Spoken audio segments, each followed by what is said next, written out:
There's a white powder that costs less than $1. It restores foggy yellow headlights to factory crystal clarity in under 10 minutes. No sanding disc, no UV spray, no appointment at the body shop. Just powder, water, and a cloth. Professional detailing shops charge $150 to $300 per pair for the exact same result. Auto parts stores sell restoration kits for $30 to $60 that cloud right back up within 6 months. This powder has been the standard finishing compound in the precision optics industry for over 100 years. Telescope lenses, surgical instruments, satellite mirrors. It polishes at the molecular level and costs less than a gas station coffee. So why has nobody in the automotive world told you about it? Because the auto aftermarket industry generates over $480 billion a year in the United States alone.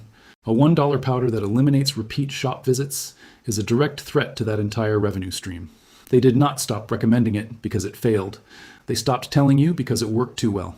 A powder that restores perfect clarity without a technician, without a warranty, and without a receipt cannot be monetized. And what cannot be monetized must be buried. This is the story of the $1 compound that Big Auto prayed you would never find. Welcome to Forbidden Camping. If these stories matter to you, subscribe and hit the bell. This is where we crack open the vaults that billion-dollar industries welded shut. Now let me take you back to 1803. A Swedish chemist named Jans Jacob Berzelius was studying a peculiar mineral pulled from a mine in Bastnäs, Sweden. The rock contained a cluster of rare earth elements no laboratory in Europe had separated. It took another 50 years before an Austrian chemist named Karl Auer von Welsbach finally isolated a pure white oxide from that cluster. He called it cerium oxide, named after the dwarf planet Ceres, which had been discovered just 2 years before the mineral was first identified. The compound was fine, almost chalky, lighter than talcum powder, and it had a property that stunned every glassworker who touched it. When mixed with water and applied to a lens surface with gentle circular pressure, it did not scratch. It polished, not the way sandpaper works by grinding material away layer by layer. Cerium oxide bonded with the surface at the chemical level, filling microscopic pits and fractures while smoothing the outer layer simultaneously. Opticians across Vienna were the first to understand what they were holding. By the early 1900s, cerium oxide became the default polishing compound for telescope lenses across Europe and North America.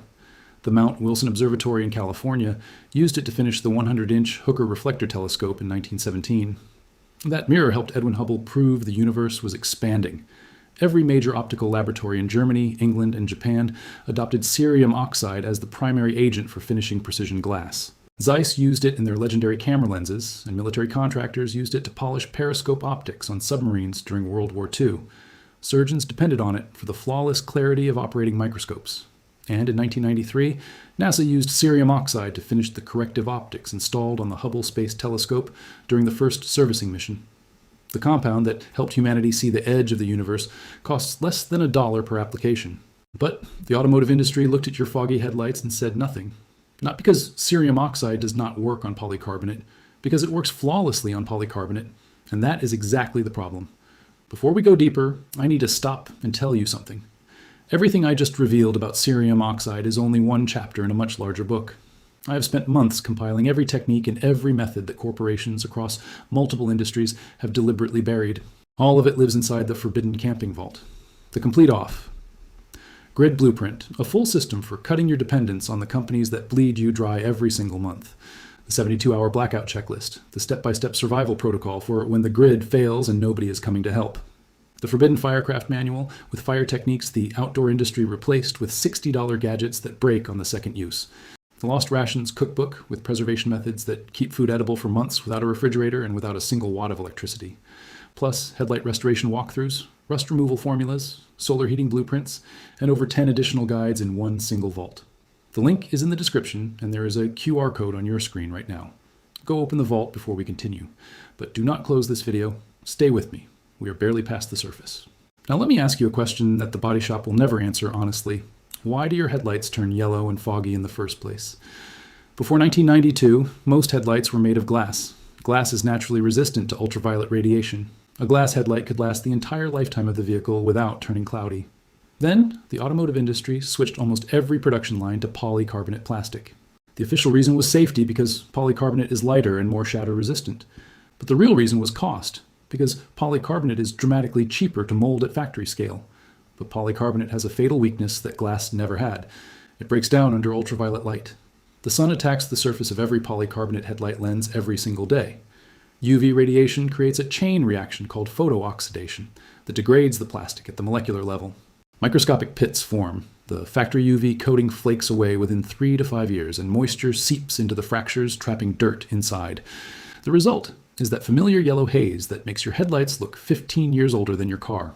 A 2021 study from the AAA Foundation for Traffic Safety tested vehicles with degraded headlights against factory new lenses. The degraded headlights produced only 22% of the light output that a new lens delivered. That means 78% of your headlight power is being absorbed by a layer of oxidized plastic thinner than a sheet of paper. The same study found that vehicles with severely degraded headlights had stopping visibility distances up to 40% shorter at night. That is not cosmetic damage. That is a safety hazard that body shops are profiting from instead of solving permanently. And here's the data point the restoration kit manufacturers do not print on the box. A 1998 study published in the Journal of Non-Crystalline Solids confirmed that cerium oxide achieves what researchers called chemical mechanical polishing. The compound does not just smooth the surface like sandpaper. It chemically reacts with the silica and oxygen bonds at the surface layer, dissolving damaged material while simultaneously depositing a smooth, uniform finish. That is why NASA trusts it with the Hubble telescope. That is why Zeiss trusts it with surgical lenses. And that is why a single teaspoon of this powder makes your headlights look like they just rolled off the assembly line. If you have made it this far, you already know more about headlight restoration than 99% of car owners and most mechanics. Subscribe and share this with someone who is still paying $200 for a fix that costs less than $1. And remember, everything the industry buried is inside the complete Forbidden Camping Vault. Every guide, every method, every exposed secret. The link is in the description. Now stay with me, because this next part is the one the auto aftermarket praise you never hear. The headlight restoration industry in the United States alone is estimated at over $1.5 billion annually. That includes body shop labor, branded restoration kits, UV sealant sprays, and repeat service contracts. The average body shop charges between $150 and $300 per pair of headlights. The average branded kit costs $30 to $60 and includes sandpaper discs, a polishing compound, and a UV sealant.